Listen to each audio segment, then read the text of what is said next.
চারটা দলকে কোন ক্রাইটেরিয়ায় বড় দল কিংবা প্রধান দল হিসেবে তারা সিলেক্ট করলো, এবং তার মধ্যে একটা দলের তো নিবন্ধনই নাই, সদ্য গঠিত হয়েছে। সরকারের কর্মকাণ্ডে এবং ভূমিকায় দেখা গেছে যে তারা এনসিপির প্রতি একটু পক্ষপাত দুষ্ট ভূমিকা পালন করছে। আইন শৃঙ্খলা বাহিনী বা প্রশাসনের ফিটনেস পরীক্ষা করার জন্য, যাচাই করার জন্য হলেও যেন স্থানীয় নির্বাচনের দু একটি ধাপের নির্বাচন তারা করে। বৈষম্য বিরোধী আন্দোলন ছাড়া কিংবা এনসিপি সংশ্লিষ্ট ছাড়া অন্য কোনো ছাত্র সংগঠনের নেতা বা ছাত্রদের প্রতিনিধিদেরকে বোধহয় সরকার কখনো ডাকে নাই, তাদের সাথে মিটিংও হয়নি। কিছুদিন আগে যে গোপালগঞ্জে পতিত স্বৈরাচারী শক্তির উত্থানের একটা নমুনা, এবং ঢাকার উত্তরায় যে বিমান দুর্ঘটনা এবং সেটাকে কেন্দ্র করে উপদেষ্টাদের অবরুদ্ধ হওয়া, সচিবালয়ে ছাত্র তথা ছাত্রদের সাথে বহিরাগত বা দুষ্কৃতিকারীরা ছিল কিনা সেটি একটি আলোচনার বিষয়। এই সমস্ত চলমান পরিস্থিতি এবং সামগ্রিক প্রেক্ষাপটে প্রধান উপদেষ্টা বিভিন্ন রাজনৈতিক দলগুলোর সাথে একটু মতবিনিময়ের সিদ্ধান্ত নিয়েছেন। তারই প্রেক্ষাপটে গতকাল 4টি দলকে ডেকেছিলেন, এবং আজকে আমরা এখানে বোধহয় 8-10টি দলের শীর্ষ নেতাদেরকে ডাকা হয়েছে মিটিংয়ে, ইনক্লুডিং আমরা সহ সমস্ত রাজনৈতিক দলই সরকারের এই বৈষম্যমূলক আচরণ এবং পক্ষপাতের বিরুদ্ধে তীব্র প্রতিক্রিয়া এবং প্রতিবাদ দেখিয়েছে। কারণ ধরেন বিএনপি রাষ্ট্র ক্ষমতায় ছিল, তাদের এখনো রাজনীতির মাঠে তাদের একটা শক্ত অবস্থান, সেই ক্রাইটেরিয়ায় বিএনপির মতো একটা বড় দলের সাথে সরকার আলাপ করতে পারে তার কোনো ইস্যুতে। কিন্তু 4টা দলকে কোন ক্রাইটেরিয়ায় বড় দল কিংবা প্রধান দল হিসেবে তারা সিলেক্ট করলো, এবং তার মধ্যে একটা দলের তো নিবন্ধনই নাই, সদ্য গঠিত হয়েছে। এবং এই অভিযোগটা মোটামুটি বৈঠকে উত্থাপিত যারা করেছেন বাকিরাও সমর্থন করেছেন যে সরকারের কর্মকাণ্ডে এবং ভূমিকায় দেখা গেছে যে তারা এনসিপির প্রতি একটু পক্ষপাত দুষ্ট ভূমিকা পালন করছে। তো এই রকমের একটা অভ্যুত্থানের পরে এত বিপুল জনপ্রিয় এবং জনসমর্থিত সরকার যদি কোনো দিকে হেলে যায়, তাহলে তাদের প্রতি জনগণের সমর্থন কিন্তু সরে যাবে, যার ফলে আগামীতে কিন্তু প্রশ্ন তৈরি হতে পারে যে এই সরকারের অধীনে সুষ্ঠু নির্বাচন হবে কিনা। সেটা আমরা সরকারকে মনে করিয়ে দিয়েছি। অন্তত আমরা চাই যে আপনাদের পক্ষ থেকে একটা নিরপেক্ষ আচরণ এবং এই গণ অভ্যুত্থানের অংশীজনদের যথাযথ মূল্যায়ন, এই গণ অভ্যুত্থানে যাদের ত্যাগ তিতিক্ষা ছিল সেভাবে যেন মূল্যায়ন করা হয়, এটা মোটামুটি সব দলই বলেছে।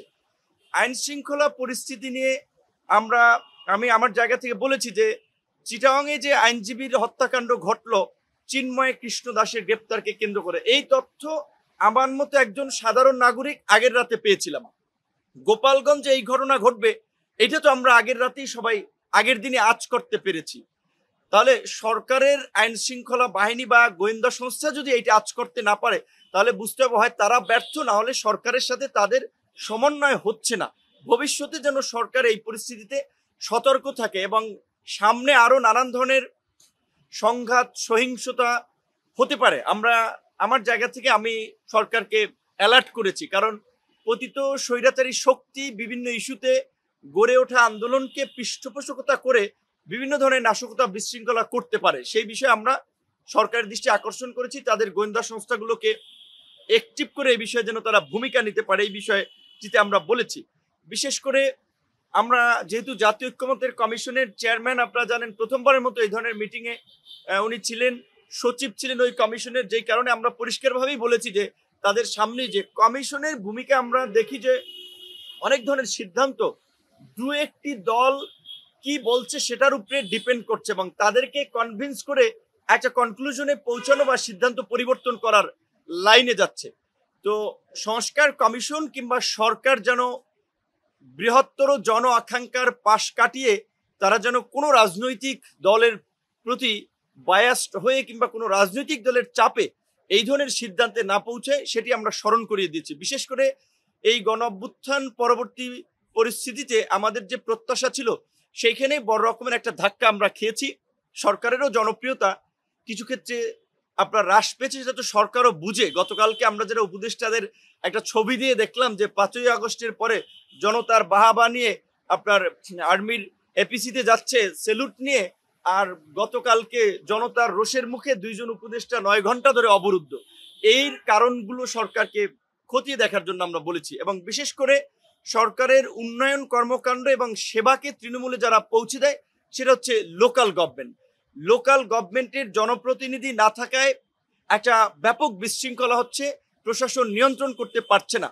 এবং দলীয় সরকারের অধীনে অতীতে আমরা স্থানীয় নির্বাচনগুলোতে যে ভায়োলেন্স দেখেছি, ক্ষমতাসীন দলের প্রভাব দেখেছি, সেই জায়গা থেকে আমরা আবারও সরকারকে আহ্বান জানিয়েছি যে তারা অন্তত তাদের আইন শৃঙ্খলা বাহিনী বা প্রশাসনের ফিটনেস পরীক্ষা করার জন্য, যাচাই করার জন্য হলেও যেন স্থানীয় নির্বাচনের 2-1টি ধাপের নির্বাচন তারা করে।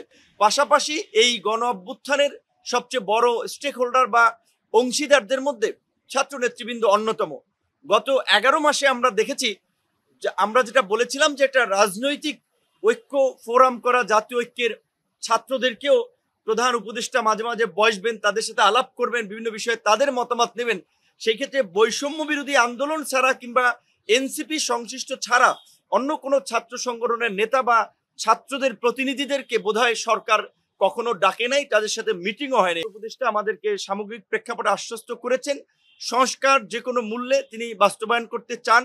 কাঙ্ক্ষিত বিচারের প্রতি আমাদের যে কনসার্ন, সেই বিষয়ে তারা একটা অগ্রগতি দেখতে চান, এবং যে কোনো মূল্যে এই জুলাইয়ের যে আমাদের একটা ঐক্য প্রতিষ্ঠিত হয়েছিল সেই ঐক্যটাকে ধরে রেখে, এবং বিশেষ করে এই জুলাই মাসে যেন আমরা এই আমাদের ঐক্য চেতনার যেন একটা পুনর্জাগরণ ঘটাতে পারি, সেজন্য এই মাসব্যাপী উদযাপনের পাশাপাশি আগামীর বাংলাদেশ বিনির্মাণে যেন আমরা কাজ করতে পারি, সেই বিষয়টির উপরে তিনি জোর দিয়েছেন, আমাদের সকলের সহযোগিতা চেয়েছেন। এবং রাজনৈতিক দলগুলো ইনক্লুডিং আমরা বারবার বলেছি যে 2-1টি দল সরকারের মিটিং করার প্রয়োজন হলে মতবিনিময়ের সুযোগ পায়, বাট অন্য যে গুরুত্বপূর্ণ স্টেক হোল্ডার তারা সুযোগ পাচ্ছে না। সেই ক্ষেত্রে এই বিষয়টি আমলে নিয়ে অন্তত প্রত্যেক মাসে যেন সরকার বিভিন্ন রাজনৈতিক দলগুলোর সাথে একটা ডায়ালগের মধ্যে দিয়ে পরিস্থিতি সম্পর্কে একটা করণীয় ঠিক করতে পারে, ধারণা নিতে পারে, এই প্রস্তাবটি আমরা রেখেছি, এবং সেটাও তারা গুরুত্ব দিয়ে বিবেচনা করবেন পরবর্তী মাস থেকে, এবং নিয়মিত একটা বসার এই বিষয়টি তিনি আশ্বস্ত করেছেন। আপনাদেরকে ধন্যবাদ।